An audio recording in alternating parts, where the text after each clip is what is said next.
Her name was Clara Mae Coulter, and her world had been darkness long before the fire stole what little she had left. She'd lost her sight at 15, scarlet fever, the doctor said. Her mother passed soon after, left in the care of her brother, and his new wife Clara had been a shadow in her own home. They said she was too fragile for the new life out west, but still they brought her. When the fire came, set by raiders or a drunken accident no one would know, Clara was the only one left alive to crawl from the flames. But how could a blind woman survive in the dead of winter, miles from the nearest town, surrounded by wolves, ice, and silence? Clara followed one thing, the sound of a creek. For 2 days she sang hymns through cracked lips, using her voice as a compass, hoping someone, anyone, might hear her, and someone did. His name was Hawk That Watches, a young Mandan scout exiled from his own tribe, wandering the woods in silence. When he heard that broken hymn drifting over the water, he thought it was a spirit. What he found instead was a ghost of a girl, shivering and blind, but singing still. What happened next would break your heart and change the lives of 2 lost souls who never should have crossed paths. The town of Bitter Creek was little more than a spittle of shanties and saloons clawed into the edge of the Dakota plains, where dust settled into every wrinkle and hope went to die.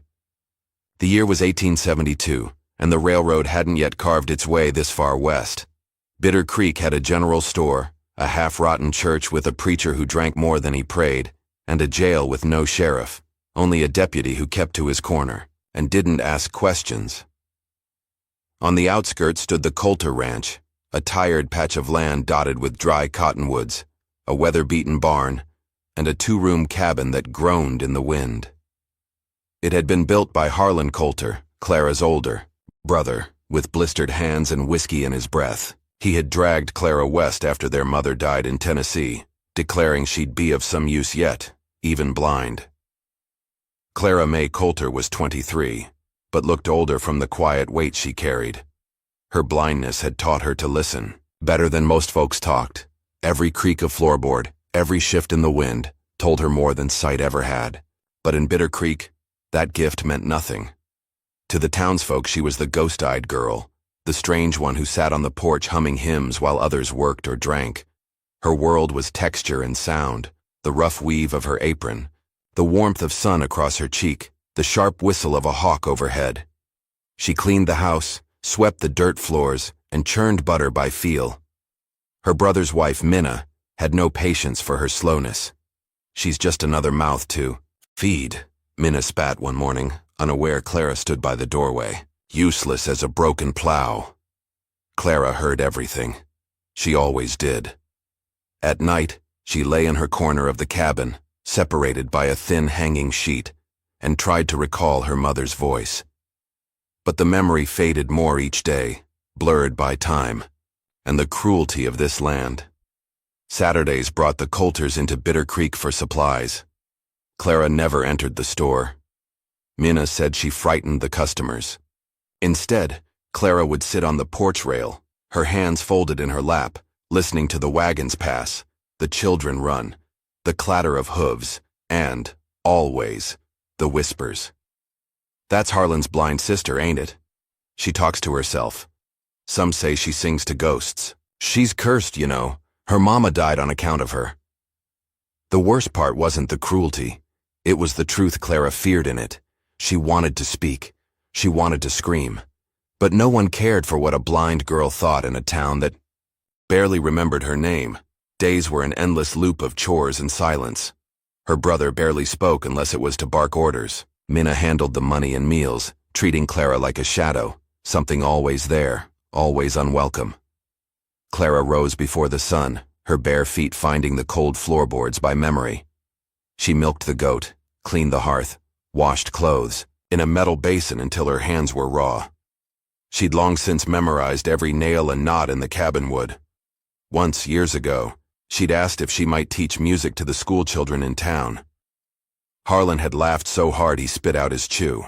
"You think anyone's gonna let their young'uns learn from a blind girl? You don't even know if you're playing right." Clara had never asked again. Still, on quiet nights, when the wind died and the fire burned low, She would sing softly. Songs her mama taught her before the fever took her eyes. Her voice, clear and low, floated over the hills like smoke. It was the only part of herself she still claimed. Then came the preacher's boy, bitten by a rattler near the creek. He died 2 days later. No one said it outright, but Clara heard. What the others muttered when they thought she wasn't near. Heard he saw her just before it happened.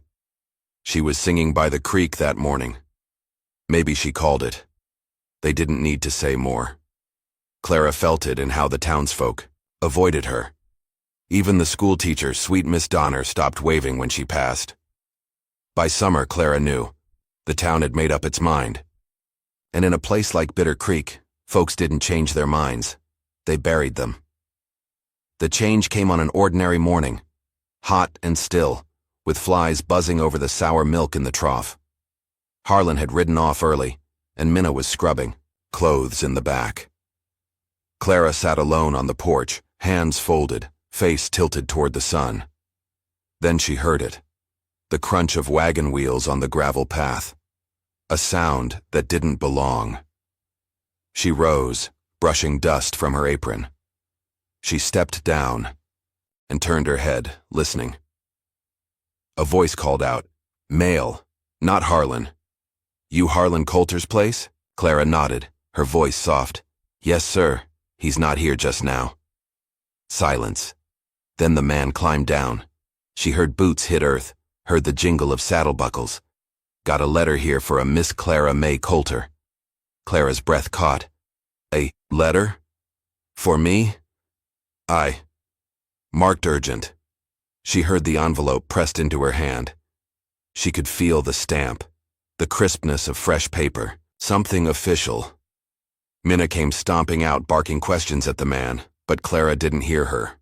All she could do was hold that letter against her chest as if it might vanish. That night, after the dishes were done and the house had gone, quiet, she unfolded the letter with careful fingers. The words were few, but they rang like thunder. "Clara, you are requested to present yourself at Fort Laramie. A position is opened for a singer to assist with the chapel services. You come recommended by a traveling preacher who heard your voice. The fort will provide travel and lodging. Reply if interested." Chaplain R. Thorne. Clara stared at the page, her hands trembling. A job, a chance, a way out. She didn't sleep that night. For the first time in years, she didn't want to. The sky hung low over the plains that morning, heavy with the weight of a coming storm. The letter clutched in Clara's bag was wrinkled at the corners from how often she'd touched it, reread it in her mind, and traced its edges with trembling fingers. A neighbor's boy had driven her in his wagon 2 days' ride from Bitter Creek to Fort Laramie, silent the whole way, except for a muttered "good luck" as he dropped her by the wooden gate and rode off. Clara stood still for a long time, her boots quiet on the gravel, her cane tapping gently as she listened. Soldiers moved somewhere in the distance, mules brayed. And then, a voice, rough, dry as dust, coated in suspicion. "You the blind girl they sent from Bitter Creek?" She turned toward the sound. "Yes, I'm Clara Coulter." A long silence stretched between them. "Well, you ain't what I asked for." The voice belonged to Levi Cutter, a rancher and war veteran with a face carved from stone and eyes like scorched earth. He was tall, broad-shouldered, with a thick gray coat slung over one side like he didn't much care for uniforms or people. His name carried weight out here. Folks whispered that he'd buried 2 wives and didn't mourn either one. Clara squared her shoulders, her voice barely above a whisper. "I was told the fort chapel needed a singer," he scoffed. "They sent me a blind girl who sings hymns? Hell, I asked the chaplain for a housemaid. My cabin's full of dust and silence, not sinners in need of saving." From behind the gate, a few men chuckled, low, cruel, assuming she couldn't hear. Clara swallowed her pride. "I don't clean well, but I can cook. I know how to keep a fire going, and I don't take up much space. Don't talk back." Levi's tone was sharp. "I'm not hiring you, not properly. You'll stay a week. You do more good than harm, I'll think on it. You burn the beans, I send you back." Clara nodded, jaw clenched. "Fine," she said softly. 1 week. Levi's ranch sat 7 miles west of the fort, tucked into a stretch of broken land, known as Silence Ridge, where wind never stopped and wolves watched from the hills. The cabin stood alone, surrounded by brittle grass and bones bleached by sun. Clara rode beside him in silence, every jolt of the wagon wheel echoing her own nervous breath. He didn't speak, not once. At the ridge, he helped her down, rough hands brushing hers as he steadied her. She expected he'd let go quickly, but he didn't. For just a breath, he held her hand in his, calloused, warm, and unexpectedly still. Then he dropped. "It kitchens through that door," he muttered. "Water pumps out back. I expect the place cleaned before dark." Clara stepped inside. The cabin smelled of cedar smoke, leather, and loneliness. Dust blanketed everything, just as he'd said. But it was the silence that wrapped around her like a shroud. No laughter, no warmth, no life. The next morning, Clara joined Levi on a trip to the nearby trading post for supplies. He said little to her, but she heard plenty from the town. Women stared. Men whispered. She the blind one? Thought he swore off women after what happened to Sarah. She don't even look him in the eye. Someone snickered. "She can't, you dolt." One woman murmured loud enough for Clara to hear. "I give it 3 days." Levi heard it too. His jaw tightened and he walked faster. By the 3rd day, the silence between them snapped. "I boiled beans and biscuits," Clara said gently that evening. "Did you want—" "I didn't ask for dinner," Levi grunted, tossing his gloves by the hearth. "You think you can earn your stay by feeding me like I'm some stray dog?" She flinched. "I only thought—" "That's your trouble. You think. You talk like you got something to offer." He paused. "But you're just another burden the world's tossed at my feet." Clara stood still, her fingers curled at her sides. "You don't know me," she said quietly, "and I don't aim to." And yet, that night, she sat on the porch steps, Cain beside her, and sang, softly at first, a hymn her mother once hummed during storms. Inside, Levi stopped mid-step. That voice. It stirred something long buried beneath soil and ash. He didn't say a word, but he stood by the door a long time listening, and when morning came, he didn't send her away. Not yet. The days passed with the weight of unsaid things. Levi kept to himself, rising before dawn, working the land like he was punishing it. Clara did what she could, cooking, cleaning, tending to small tasks. She moved carefully through the cabin, every step mapped in her mind, every action deliberate. And though they shared a roof, they moved like shadows that never touched. She sang while she worked, soft hymns and old folk tunes. Not for him, at least that's what she told herself, but because they filled the silence. He never spoke of it. Never said he liked it. But some days he paused in the doorway just a little longer, and she knew. Levi spent most of his days in the lower pasture, mending fences or riding the property line. He left early and came home late, his boots heavy, with dust. He never asked how she was settling in, never offered more than a grunt or a nod. Clara didn't push. She knew better than to expect kindness from wounded men. At night, she could hear him outside, chopping wood long after dark. Sometimes she'd sit on the porch and listen, her hands wrapped around a cup of tea, the rhythm of his axe thudding like a heartbeat she wasn't allowed to feel. Once, she heard him stumble, just once. And then, a long silence. She didn't call out, and he didn't ask for help. On a Tuesday morning, Clara swept the porch as Levi rode in from town with supplies. As he unloaded, his hand brushed hers, briefly, unintentionally, and for a split second, they both froze. It was nothing. A moment. But it lingered. He cleared his throat. "Careful with the sugar sack. It split at the corner." She nodded, feeling heat rise to her cheeks. "Thank you." That night, she sang a little louder, and he didn't go outside to chop. Wood word had spread. Levi Cutter had taken in a blind girl. Some said she was a drifter. Others said she was a charity case. Most agreed she wouldn't last the winter. Then came Martha Dixon, a neighbor widow with sharp eyes and a sharper tongue. She visited uninvited, sweeping into the cabin like she owned the place. "Clara, dear," she said sweetly, examining her from head to toe. "How brave of you to come all this way alone. Must be strange, not seeing your surroundings." Clara smiled politely. "You'd be surprised how much I see." Martha chuckled, then turned to Levi. "You know, folks are talking. A man like you, a girl like her. It's a bit unconventional." Levi's mouth twitched. "So was burying 2 husbands, Martha. You want a biscuit or not?" Clara nearly choked on her tea. Later that week, Clara heard voices out near the barn. "Don't come sniffing around here, Cale," Levi said low and hard. "I told you I don't deal with men who cheat cattle weights." "I just came to talk, Levi," the stranger replied. "You're looking real settled these days. That girl, she sing to you at night?" There was the sound of boots shifting, a creak of leather. "Get off my land," Levi growled. Cale's laughter faded as his horse carried him off. When Levi returned to the house, Clara didn't ask. But she knew. The past wasn't done with him, not by a long shot.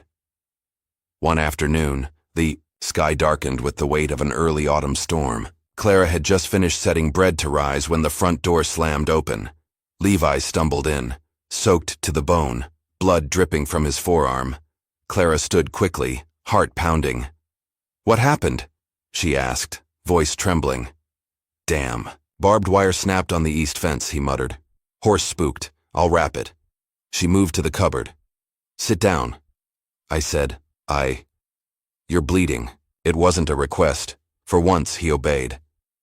Clara worked silently, her fingers gentle as she cleaned the wound.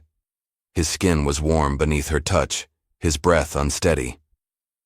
"Why didn't you come sooner?" she whispered. He looked away. "Didn't want to scare you." "You think blood scares me?" She paused. "I lived through fire. Through men who pretended kindness and then took what they pleased. You're just a man with a wound." Levi said nothing. But when she wrapped the last bandage, his hand brushed hers again, deliberately this time. And he didn't pull away. The next night, Clara sat alone in the dark. The storm had passed, but the wind still whispered through the cracks in the cabin walls. She sat by the hearth, her shoulders hunched, a handkerchief clutched in her lap. Levi found her there. "You all right?" She didn't answer at first. Then, quietly, "Do you think I'm a burden?" His eyes softened. "No. But I'm blind. And I can't always know what you're feeling. And sometimes that makes me feel small." He took a step forward, then another. "You're not small, Clara." She turned her head toward his voice. Her eyes were pale and searching, and in the firelight he saw the glimmer of a tear slipping down her cheek. "You make this place feel alive again." She blinked. "What?" But he didn't repeat it. He only walked past her, into the cold dark of the night. Clara sat still, fingers trembling, heart thudding in her throat. The wind shifted one morning, carrying with it something more than dust. Clara felt it before Levi even returned from town, an unease that tugged at the edges of her calm. She was kneading dough when the door opened hard against the frame. Levi stepped in, footsteps heavy, shoulders tenser than usual. He didn't speak. He didn't even look her way. Just went straight to the shelf, pulled down the whiskey and poured a shot with shaking hands. "Something wrong?" she asked quietly, wiping her hands on her apron. He drank, then stared into the empty glass. "He's back," he said. Kyle, her stomach tightened. She'd heard that name before, muttered in anger outside the barn, spat with venom when the cattle went missing. Clara didn't ask questions that weren't hers to ask, but now she did. "Who is he to you?" Levi's jaw clenched. "He's someone who should have stayed gone. We rode together once, fought side by side in the war. Then afterward, we worked land together. I trusted him with everything I had left." His voice went cold. He sold me out to a gang that nearly got me killed, lost the North pasture, lost my best horse, and damn near lost my life. He finally looked at her, eyes tired. And now, he's here. Wants a cut of the ranch. Says I owe him. Clara didn't speak. She simply walked to him, placed her hand over his scarred one, and stood there in silence. That night she heard Levi pacing outside until dawn. 2 days later, Cale came to the Cutter ranch. Clara was hanging wet linens on the line when she heard a voice, low, mocking, too smooth to be honest. Didn't expect Levi to take in such a pretty house dove. Her spine stiffened. He's not here, she said firmly. He'll be back any minute. Kyle chuckled. Good. Maybe you can sweeten his mood. He's always been a stubborn bastard. He stepped closer. You sing real pretty. Heard it all the way from the creek. Clara didn't answer. She simply turned and walked back toward the house, but not before his voice followed her like a snake in the grass. I wonder what else he hasn't told you. When Levi returned, she told him. His face darkened like thunder. He came here? She nodded. He talked about your debt. Levi didn't explain. He just stormed out and didn't return until... The sun had dipped behind the hills. That night, Clara sat alone by the hearth, waiting for his footsteps. They didn't come. When he finally did return, he didn't speak. Just slammed the door, poured another glass, and sat staring into nothing. Clara stood behind him. You said he betrayed you, she whispered. But it sounds like you still owe him something. His head dropped. That's none of your concern. It is if he keeps showing up on this land, she snapped, louder than she meant. I may be blind, Levi, but I'm not stupid. You're hiding something. He rose slowly, his voice low but bitter. You want the truth? I owed Cale once because I borrowed from him to keep this ranch. Before the war, when I came back, I found out he'd put my land in his name, said I signed it over while doped up on morphine. I didn't remember. Maybe I did, maybe I didn't, but I wasn't about to beg.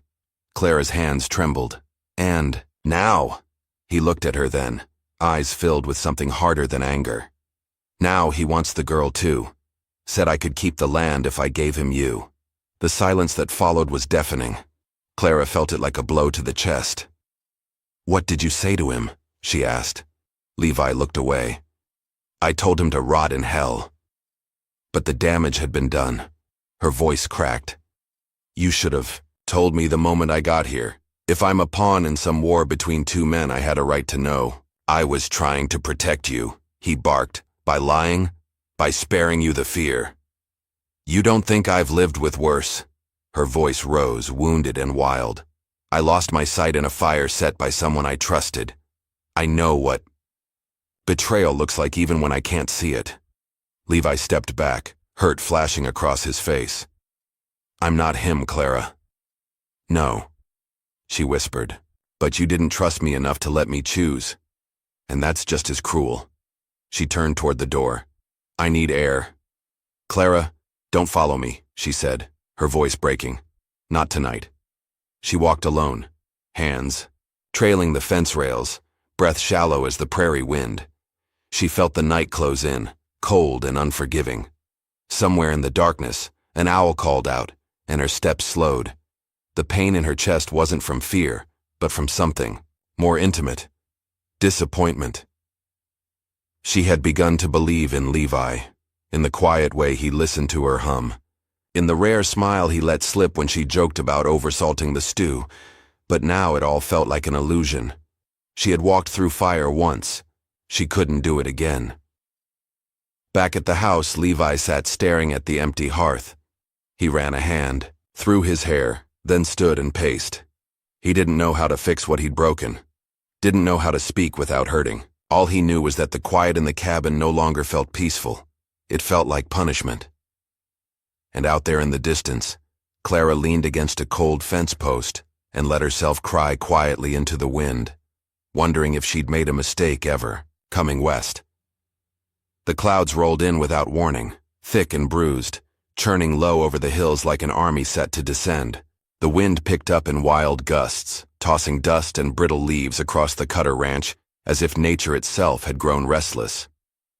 Clara stood by the porch, hand resting on the rail, her face tilted toward the rising storm. She felt it in her bones, the tension, the heaviness in the air. Inside, Levi moved quickly, barking orders to the hands, trying to bring in the scattered cattle before lightning cracked the sky. But the sky was faster than all of them. By the time the first strike lit up the heavens, the storm was already upon them. Rain fell in sheets, fast and angry, and the barn doors left unlatched in the chaos banged open and shut like a warning drum. Levi raced across the mud, soaked through, just as the sharp smell of smoke twisted into the air. "Lightning hit the barn!" someone yelled. Flames licked up the far corner, catching on dry hay. Levi didn't think, just ran, boots sinking in muck. He didn't see Clara leave the porch. She moved with practiced grace, following the sound of shouts, of hooves bucking inside a burning stable. She'd always been afraid of fire, ever since the night it stole her sight, but this time someone else was inside. She heard it before she saw it. Levi's voice, strained and close to panic, shouting to free a trapped colt. Clara didn't hesitate. Her hands reached the splintered edge of the door, and she ducked inside the smoke, following the heat, the low cries of an animal in distress. "Clara, get out!" Levi shouted when he saw her silhouette in the doorway, but she ignored him, reaching for the latch, fumbling until it gave. The colt burst past her and a beam above groaned. Levi lunged forward just as it fell, grabbing her around the waist and pulling her down hard. The beam crashed where she'd stood seconds before. "Are you insane?" he barked, dragging her out, shielding her with his body. "You could have been killed." Her chest heaved, her hands shaking. "So could you," she snapped back, "and I wasn't going to stand there and listen to it happen." Rain soaked them both now, washing away soot and ash as they stood inches apart. "I told you to stay away from danger," he said, his voice low, trembling with something deeper than anger. "And I told you not to decide what's too much for me," she whispered. He stared at her, breathing hard, eyes searching her face like a man lost at sea. "You're not just someone I took in, Clara," he finally said, voice raw. "You're the only thing that makes this place feel like it might matter again." She froze, mouth slightly parted, and for a moment the wind and the rain and the fire all disappeared. There was only his voice, barely above a whisper. "I don't know when it started. Maybe the day you sang by the creek. Maybe when you reached for my hand without fear. Maybe tonight." She opened her mouth to respond, but the words didn't come. Her throat tightened, and something warm and sharp filled her chest. "Levi," she said softly, barely breathing. He stepped closer, close enough that she could feel his warmth through the cold storm. His hand brushed against hers, hesitant, unsure. She didn't pull away, but neither of them moved to close the space completely. Silence stretched between them, thick with everything they wanted to say but couldn't. The fire was out now, smoldering in the background. The barn stood charred, but the ranch still breathed, stubborn and scarred. Clara turned her face upward, toward where she imagined his eyes were. She didn't speak, didn't ask what came next. Levi didn't kiss her, didn't promise anything. He just looked at her with a softness that hadn't been there before. And for the first time in weeks, they stood together. Not as strangers forced to share a roof, but as two broken souls daring to trust that maybe, just maybe, they didn't have to stay broken forever. The wind howled around them, the storm moved on, and they said nothing more. The days that followed the fire were quieter, but not calmer. Something unspoken stretched between Clara and Levi, like a string pulled taut, too delicate to break but too painful to ignore. He threw himself into repairing the barn, working from dawn till dark, barely speaking, while she tended to the animals, and the house with aching hands and an aching heart. Every time she thought he might say something, anything, he turned away. And when the town's spring gathering came, Clara almost didn't go. But Mrs. Abernathy insisted, dragging her into town with promises of music and pies and a little color on your cheeks, dear. Levi didn't say a word when she left. Didn't offer to walk her, didn't ask her to stay. So when Marshal Graham offered his arm with a kind smile and a loud voice, Clara took it, grateful for someone who saw her, if only for a moment. The townsfolk watched her like hawks, whispering behind fans and into hats. The blind girl who set her sights too high. Levi Cutter's charity case. Bet he's tired of her by now. Clara kept her chin up. She danced with Graham once, smiled politely, and sat alone as the music faded. And that's when she heard it. His voice, low and serious, speaking with Old Man Dalton near the edge of the saloon. "I'll sell by the end of the month. I'm done with it all. The land, the fight. It's time to let go." Her chest clenched. She stood frozen, the music turning to noise around her. He hadn't told her. Hadn't said a word about leaving, about ending it all. When she returned to the ranch the next morning, her hands trembling around her shawl, she didn't wait for him to explain. "You're selling it," she said simply. He nodded, wiping sweat from his brow. "I was going to tell you." "When?" she asked, voice hollow. "After you disappeared without goodbye?" He looked at her then, but not with softness, only weariness. "Clara, this land's been dying for years. I stayed longer than I should have." "What about me?" she whispered. "Was I just part of what's dying too?" He didn't answer. She turned away, heart hammering. "Graham asked me to stay in town. Said I'd be safe there. Said I could sing again." "Then maybe you should go," Levi muttered, too quietly. But she heard it, every word, and it shattered her. She left that night, not looking back. The house felt colder, emptier without her. Levi watched the firelight flicker on the empty chair she used to rock in, and cursed himself for every word he hadn't said. The town welcomed Clara with open arms and closed smiles. They gave her shelter, but not warmth. When she tried to sing at the chapel, whispers grew. Too proud. She thought she'd be a rancher's wife. Now look. One Sunday, someone left a scarf tied to the pew, a cruel reminder of her blindness. She smiled through it, sang anyway, but her voice trembled more each time. Levi didn't come to town, not once, not to find her, not to explain. Rumors reached her. He'd sold the cattle, was closing down the ranch, and had already packed. People asked what she'd do next. She smiled again, said she hadn't decided. But inside, everything felt like ash. The spring rains came, and with them, the silence between them turned into something permanent. What they'd built, slow, painful, beautiful, now lay in ruins. At the end of it all, Clara stood alone on the steps of the chapel, wind tugging at her dress, listening to the far-off creak of wagon wheels leaving the edge of town. And Levi Cutter was nowhere in sight. The rain had fallen hard the night Levi Cutter left town. Wagon wheels cut deep into the muddy roads, and the wind howled like it had a bone to pick with the whole world. Levi didn't look back as he passed the chapel, nor when the lights of Mandan faded behind him, but every mile stretched tighter around his chest until the weight of silence became unbearable. By the time he reached the edge of the prairie, he had to stop, hands gripping the reins, jaw clenched. The fire was out back at the ranch. The animals had been sold. The house stood empty and still. Her voice haunted him. Not the way she sang in town, but the quiet way she'd hummed to herself when she thought no one could hear. The way she whispered his name that night she'd found him bleeding from the ridge, her small hand brushing his cheek like he was something worth saving. He leaned forward on the saddle, rain dripping from the brim of his hat, and cursed his own foolish pride. He saw it all now. Her blind faith in him, her quiet strength, how she made the cold house feel like more than wood and stone. He remembered the first time she set a cup of coffee by his hand without a word, and how it had tasted like something more than warmth. She hadn't asked for much, just a place to be safe, a place to be loved. And he'd pushed her away, over and over again, because he'd been too scared to believe he deserved her. By the time he turned the horse around, dawn had begun to stretch a dull gray across the sky. Mud splashed high up his boots as he galloped back toward Mandan.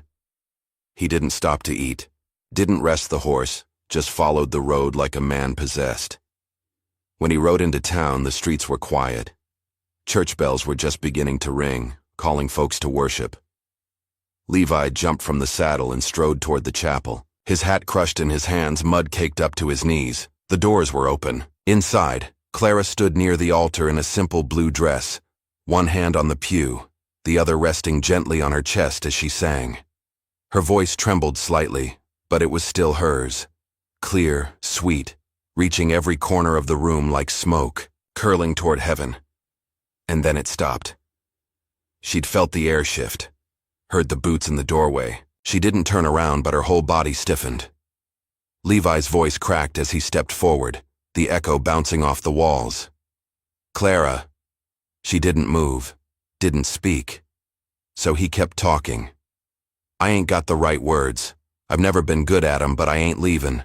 Not again. She turned then, her face pale and unreadable. You already did. Her voice was flat, but there was a tremor under it. I thought I mattered to you, Levi. And you let me walk away. He took another step, hands trembling. You matter more than anything I ever had. More than the land, more than the fight, more than my damn name. He swallowed hard, fighting the lump in his throat. I was scared. I thought I'd ruin you. I thought you deserved better. And I couldn't stand the thought of loving you only to lose you one day. He shook his head. But I lost you anyway. Clara's lips parted, a breath caught in her throat. He went to his knees right there in the aisle, not caring who might see, not caring what the town would whisper. I love you, Clara Mae. I love the way you move through darkness like it doesn't own you. I love the way you make a broken man believe he's still worth something. I love you like the land loves the rain after a drought. His voice cracked. And I will never walk away again, if you'll have me. The silence stretched. Her lip quivered. And then the tears came. Not dramatic, not loud. Just soft rivers down her cheeks, like something had finally been cracked open after months of being shut tight. She knelt beside him slowly, her hand finding his face in that way. She always did, as if she knew exactly where he was without needing sight. You came back, she whispered. He nodded, covering her hand with his own. I couldn't breathe without you. She leaned into him then, forehead to forehead, her voice barely a breath. I was always yours, Levi Coulter. I just needed you to see it. Behind them, the chapel remained quiet, but not empty. A few townsfolk had gathered in the back, silent and still. Mrs. Abernathy wiped her eyes with a handkerchief. Even old Dalton stood with arms crossed, watching with something like respect. Levi helped Clara to her feet but didn't let go of her hand. For the first time in a long time, his eyes didn't hold anger or grief. Just clarity. Just hope. They walked out together, the sun beginning to break through the storm clouds at last. And for the first time in her life, Clara didn't wonder where she belonged. She already knew. The dirt road leading back to the Coulter ranch was still scarred, from the rains, but it felt different underfoot this time, like it wasn't just land but memory, promise, and belonging. Clara rode side saddle beside Levi, her hand resting lightly on his arm. Though she couldn't see the homestead in the distance, she felt every inch of its nearness in her chest. The wind was warm, gentle, carrying the smell of lilac and sun-baked wood. Mandan had watched them go, and Mandan had watched them return. Some townsfolk tipped their hats, some whispered behind curtains, and a few nodded in quiet approval. But neither Clara nor Levi looked back anymore. What the town thought didn't matter now. What mattered was the way his hand closed gently over hers when the trail narrowed, or how he told her what the sky looked like each night, like he was painting it just for her. At the ranch, the front porch still leaned slightly to the left, and the fence still needed mending, but the air carried something new, something tender and solid. Levi helped her down from the horse, his hand lingering at her waist.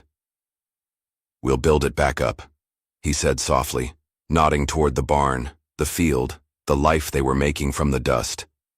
Together. Clara turned her face toward the breeze, smiling. We already are. Later that evening, with the light turning gold over the plains, they sat in silence, planting seeds into the earth side by side. His sleeves were rolled up, her dress stained at the knees, and neither spoke for a long while. Just the rhythm of planting, the hush of wind through grass, the quiet understanding that this was theirs now. Levi reached over, brushed a smudge of dirt from her cheek. She tilted her face to him, and in that moment, dirt under nails, sky above, hearts finally still, they shared their first quiet kiss. No grand gestures, no words needed, just two souls meeting in the space where everything else had finally fallen away. As twilight crept in, Clara leaned her head against his shoulder, listening to the land settle for the night. And Levi, with his arm around her, whispered into her hair, "You're home now, Clara." She didn't answer. She didn't have to. The earth beneath them held the truth better than any words ever could. This time, she wasn't going anywhere. She had once believed the world would never make space for someone like her. A blind woman, a burden, forgotten by blood and beaten, down by silence. He had believed his heart was too ruined, too calloused by loss and war and lonely years on the land. But somehow, in a place so dry and hardened by drought and judgment, something soft had taken root.